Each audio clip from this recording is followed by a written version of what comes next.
یہ ویڈیو عراقی پرفیوم ابو الفضل کے تعاون سے پیش کی جا رہی ہے، جو کہ پاکستان میں لانچ ہو چکا ہے۔ بہترین خوشبو ہے اور اسے ابو الفضل اس لیے کہا جاتا ہے کیونکہ حرم حضرت عباس میں یہی خوشبو استعمال کی جاتی ہے۔ آرڈر کرنے کے لیے واٹس ایپ نمبر پر رابطہ۔ بسم اللہ الرحمن الرحیم، السلام علیکم مومنین اکرام، امید ہے آپ سب خیر و عافیت سے ہوں گے۔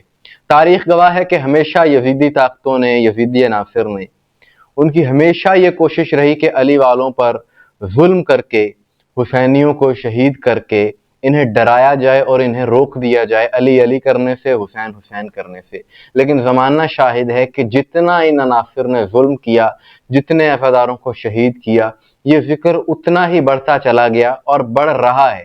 یہی ان کی سب سے بڑی پریشانی ہے۔ یزیدی قوتوں کو اسی بات کی تکلیف ہے اور یہ تکلیف ان کی کبھی ختم نہیں ہو سکتی۔ اور بات یہ ہے کہ اب تو حالات بڑے بہتر ہیں۔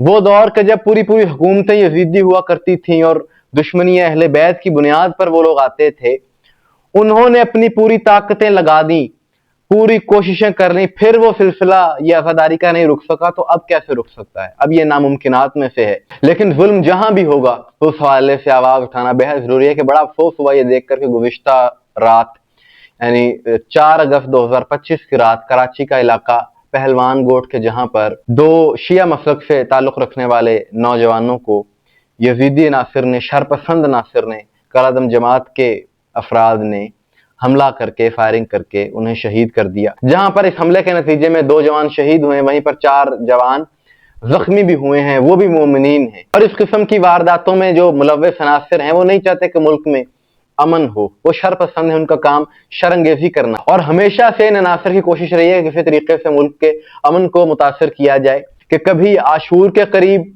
ایسی حرکتیں کی جاتی ہیں، کبھی چہلم میں امام حسین کے قریب جا کر اس طرح کی کوششیں کی جاتی ہیں جس سے ملک کا امن خراب ہو۔ گزشتہ برس چہلم سے 1 دن پہلے کراچی میں ہی ایک جوان کو شہید کر دیا گیا تھا، آپ کو یاد ہوگا۔ اس وقت بھی ان عناصر کا مقصد یہی تھا کہ کسی طریقے سے امن کو خراب کیا جائے۔ اب سوال حکومت سے یہاں پر یہ ہے، بڑے پرامن طریقے سے حق ہے ہمارا سوال کرنے کا، اور سوال یہ ہے کہ آپ نے زائرین پر پابندی لگا دی، بائی روڈ ایران عراق جانے پر، چہلم کے موقع پر زیارت حسین کے لیے نہیں جا سکتے عزادار، کہا گیا جی سیکورٹی خدشات ہیں۔ اب سوال یہ پیدا ہوتا ہے کہ وہاں پر تو سیکورٹی خدشات ہیں بلوچستان میں، کیا کراچی میں بھی سیکورٹی خدشات ہیں؟ یہی بات ہے کہ جو مسلک کا ہر ذمہ دار فرد کرنا چاہتا ہے کہ سیکورٹی کے خدشات، سیکورٹی کے معاملات کہاں پر نہیں ہیں، کہاں پر سیکورٹی خدشات نہیں ہیں، ان سیکورٹی خدشات کو دور کرنا حکومت کی ذمہ داری ہے۔ یہی ہمارا مطالبہ ہے۔ اب یہ واقعہ بلوچستان میں تو نہیں ہوا، یہ کراچی میں ہوا ہے، پاکستان کا ہب ہے، اور وہاں پر کہہ دیا جائے سیکورٹی خدشات ہیں۔ سیکورٹی خدشات ہر جگہ پر ہیں، لیکن ان خدشات کو جو پیدا کرنے والے ہیں یہ بھی تو غور کیا جائے وہ کون ہیں۔ اور جب ان عناصر کے خلاف کارروائی ہوگی تو یہ خدشات اپنے آپ ختم ہو جائیں گے پورے ملک سے، چاہے وہ بلوچستان ہو، چاہے کوئٹہ ہو، چاہے پارا چنار ہو، چاہے کراچی ہو، کوئی بھی علاقہ ہو۔ جب ایسے شدت پسندی کی سوچ رکھنے والوں کے خلاف، اس طرح کے شرپسندوں کے خلاف کارروائی ہوگی تو پھر یہ مسائل اپنے آپ ختم ہو جائیں گے، لیکن جب تک کارروائی نہیں ہوتی اس طرح کے واقعات دیکھنے کو ملتے رہیں گے۔ ہمارا مقصد کسی بھی حکومت کے خلاف کوئی ناجائز تنقید کرنا یا لوگوں کو حکومت کے خلاف کرنا ہرگز نہیں ہے۔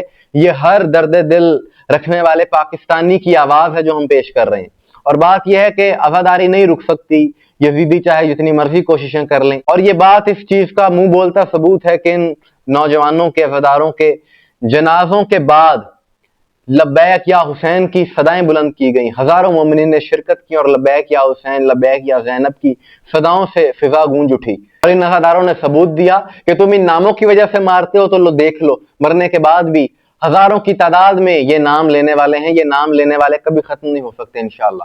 اور یہ لبیک یا حسین کا کہنا، لبیک یا زینب کا کہنا دراصل ایسے ہی ہے جیسے لبیک یا رسول اللہ کہا جائے، کیونکہ یہی وہ ہستیاں ہیں جنہوں نے رسول اللہ کی اس دین کو بچایا، دین کی محافظت فرمائی، اہل بیت ہیں جنہوں نے یہ کام کیا، انہی کے نام لینے والے یہ عزادار۔ یزید فاسق و فاجر جو دین کو بدلنا چاہتا تھا، شریعت محمدی کے حرام کو حلال کرنا چاہتا تھا، اس کے ارادے مٹی میں ملائے امام حسین علیہ السلام نے۔ آج حسینی یزید کے کردار کو بے نقاب کرتے ہیں اور یزیدیوں کو اسی بات کی تکلیف ہے، لیکن حسینیت ہمیشہ زندہ باد رہے گی، کیونکہ کسی نے کیا خوب کہا ہے کہ مٹی میں مل گئے ہیں ارادے یزید کے، لہرا رہا ہے آج بھی پرچم حسین کا۔